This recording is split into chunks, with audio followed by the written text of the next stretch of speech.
上集我们回顾了沙俄的形成及简要历史。这个横亘欧亚的庞大帝国由小小的农奴城邦开始，发展为庞然大物，历经400余年。随着俄罗斯帝国的欧洲争霸的失败带来的崩溃，其广袤疆域内的各民族迎来了命运的转折点。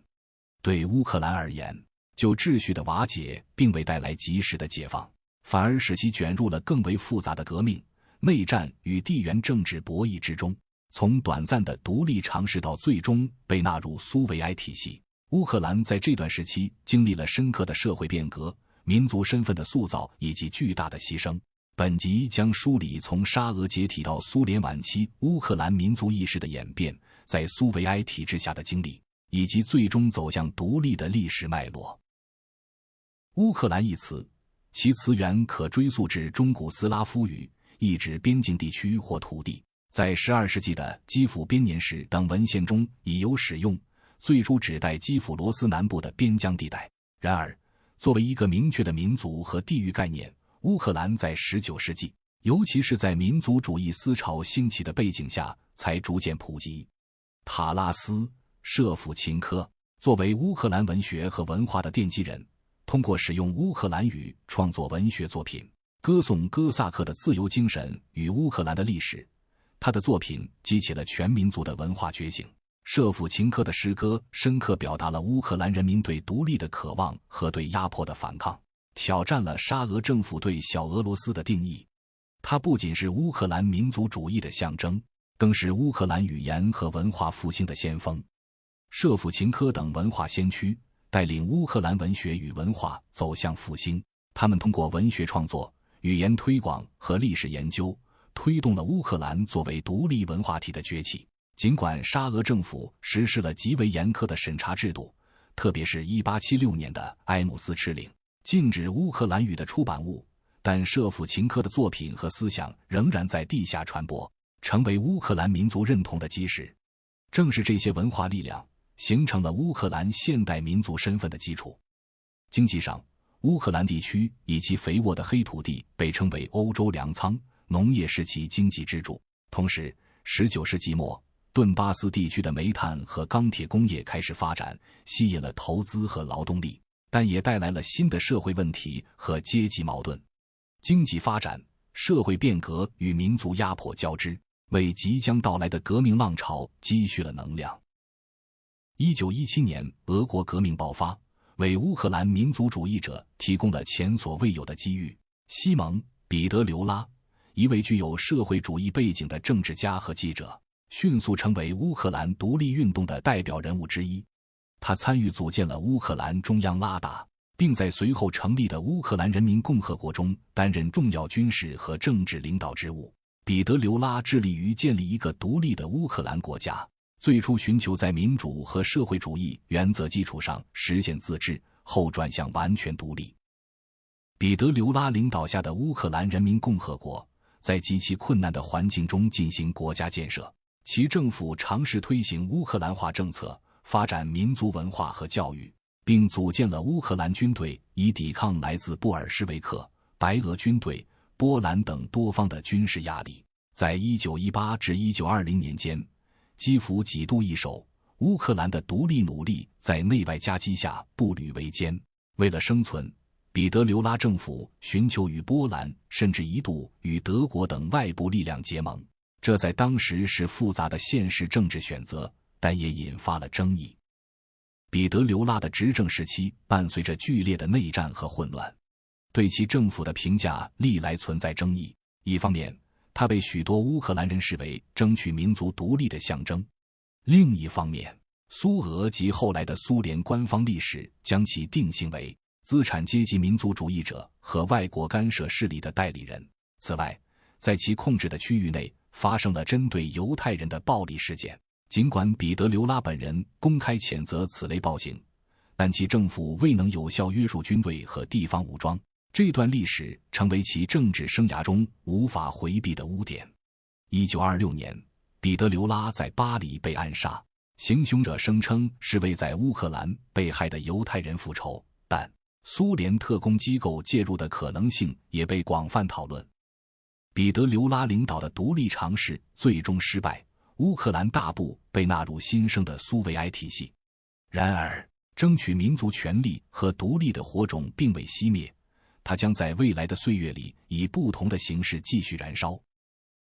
1941年6月22日，纳粹德国入侵苏联，乌克兰再次成为主要战场。苏联历史叙事中称之为伟大的卫国战争。基辅、哈尔科夫、敖德萨等战略重镇经历了残酷的围困和战斗，这片土地承受了战争最猛烈的冲击。有位战地作家是这样描绘的：战争不仅在地理前线上展开，更渗透到每一个角落，仿佛空气、大地、石头、流水都已不再是无生命之物，他们都成了士兵，整个乌克兰化为了焦土战场。在反抗纳粹德国的战争中，乌克兰人民付出了巨大的牺牲。据统计，数百万乌克兰人加入了苏联红军，英勇作战。在德军占领区，苏联领导的游击运动也相当活跃。然而，纳粹的占领政策极其残酷，对犹太居民施行了系统性灭绝，其中基辅的巴比亚尔大屠杀是其骇人听闻的例证。在二战时期，乌克兰民族主义也再次兴盛，乌克兰民族主义领袖如斯捷潘·班德拉及其领导的乌克兰民族主义者组织，在二战期间与纳粹德国有过接触与冲突，试图利用战争契机争取独立。其行为和动机同样是历史研究和当代政治论述中的焦点。后来的苏联官方以及普京的俄罗斯常将乌克兰对这些人物的纪念活动作为批评其历史修正主义和新纳粹主义的依据。亲爱的观众朋友，你们怎么认为呢？历史人物的复杂性提醒我们，评价过去需要严谨的态度和对历史背景的深入理解。将历史人物简单的标签化为英雄或恶棍，往往会忽略其所处时代的困境与抉择。理解彼得刘拉及其时代，是理解现代乌克兰民族认同形成过程中的一个重要环节。经过艰苦卓绝的战斗，红军于1943年至1944年间逐步解放乌克兰全境。战争给乌克兰带来了毁灭性的打击，估计有数百万平民和士兵丧生，经济和基础设施遭到严重破坏。战后，苏联官方大力宣传乌克兰人民在反法西斯战争中的英雄主义和牺牲精神，将其纳入苏联爱国主义的宏大叙事。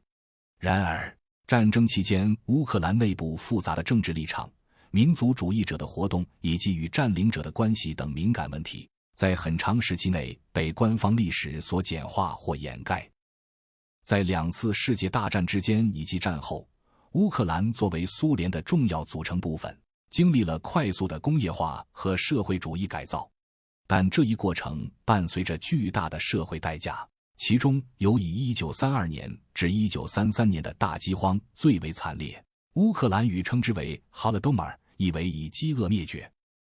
这场饥荒是在斯大林推行农业集体化和强制征粮政策的背景下发生的。苏联政府为加速工业化积累资金和保障城市供应，对农村，特别是作为主要粮仓的乌克兰，施加了极高的粮食征收指标。即使在1932年部分地区因自然灾害和政策失误导致欠收的情况下，征粮行动依然严厉执行，甚至没收农民的口粮和种子。政府还采取了封锁边境、禁止农民外出求生等措施，使得饥荒的范围和程度空前加剧。作家瓦西里·格罗斯曼在其作品中深刻反思了斯大林体制的本质。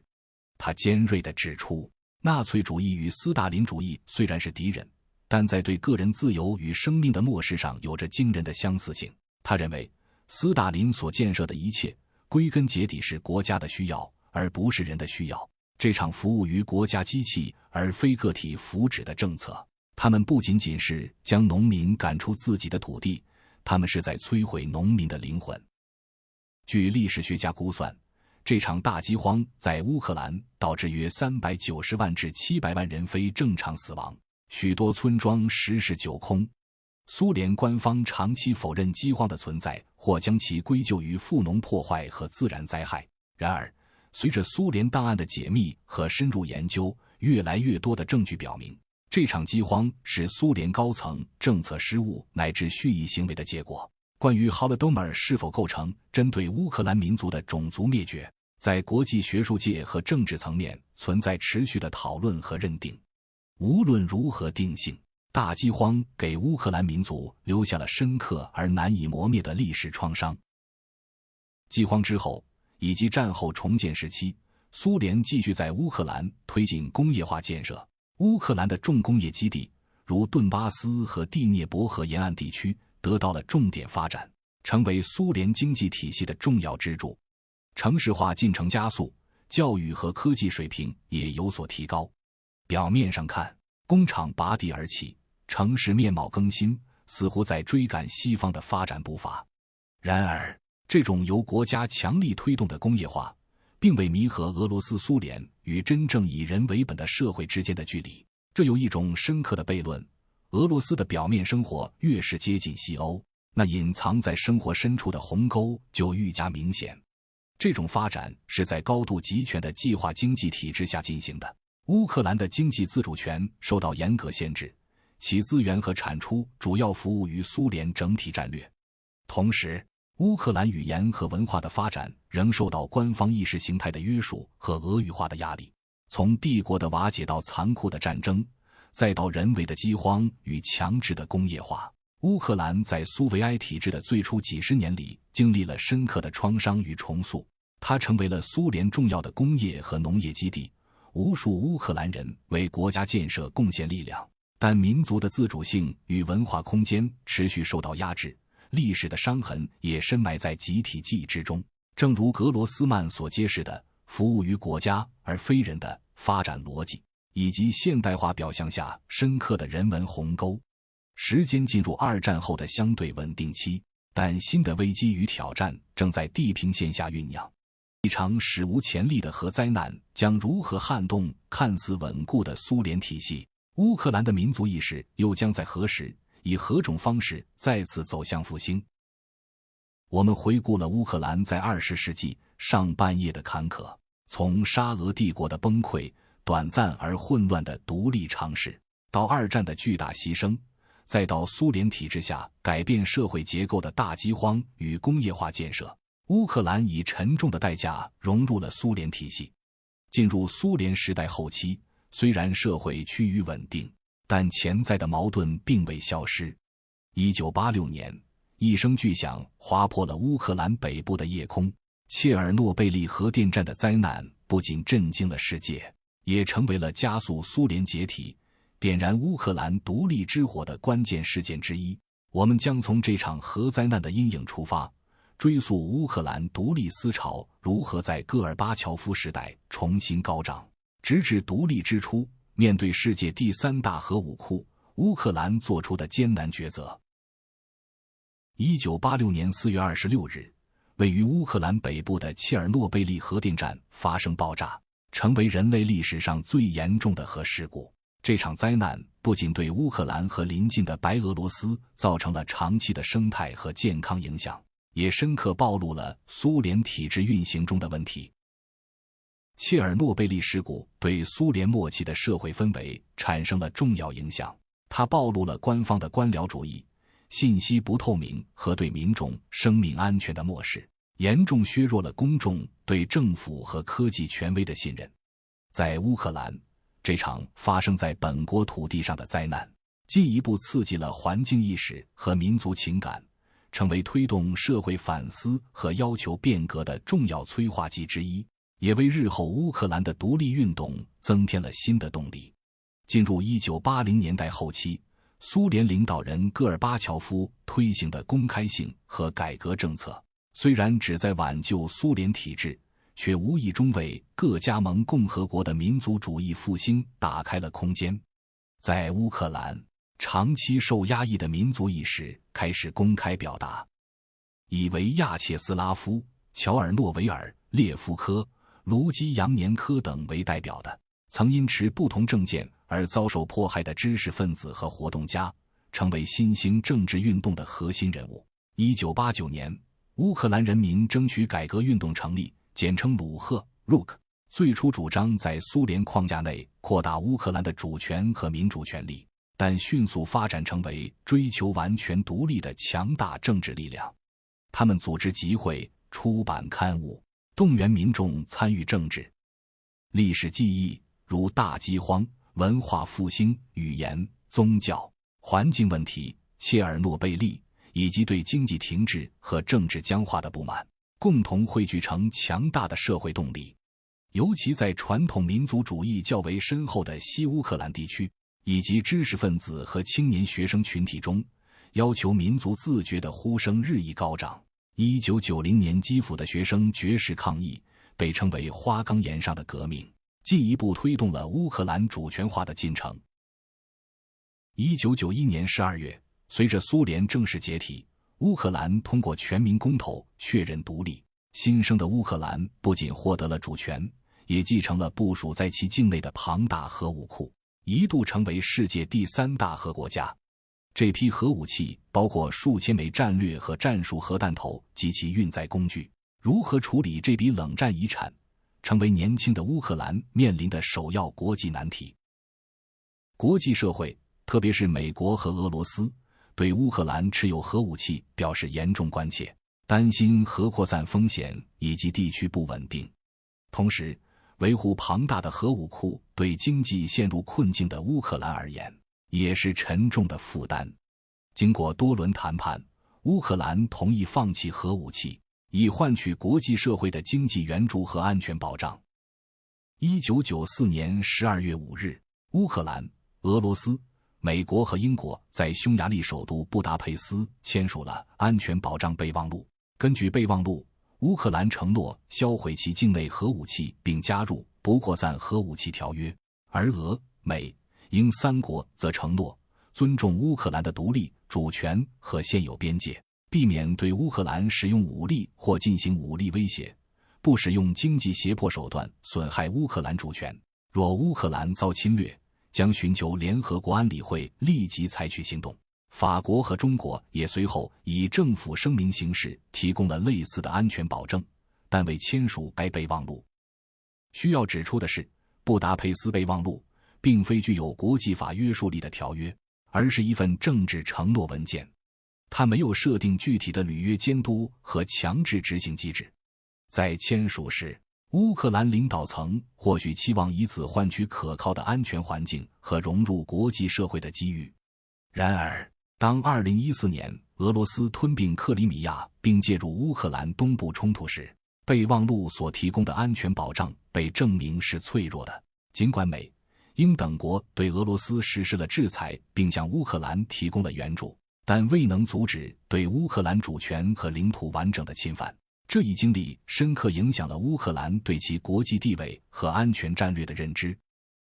弃核的决定及其后果，成为乌克兰独立后历史经验中一个沉重而引人深思的篇章。它揭示了大国政治的现实以及国际承诺的局限性，也促使乌克兰社会反思国家安全的真正基石所在。从沙俄帝国的边缘地带，到苏联体制下的加盟共和国，再到独立前夜的民族觉醒，乌克兰在20世纪经历了一系列深刻的历史变迁：帝国解体的动荡、2次世界大战的洗礼、斯大林时期的创伤、苏联模式的建设与僵化、切尔诺贝利的警示，以及最终独立思潮的勃发。这些复杂的历史印记共同塑造了现代乌克兰的民族认同和社会心理。理解这段历史，对于认识当今乌克兰的国家定位、社会思潮及其与俄罗斯关系的根源至关重要。在下一集中，我们将聚焦乌克兰独立后的发展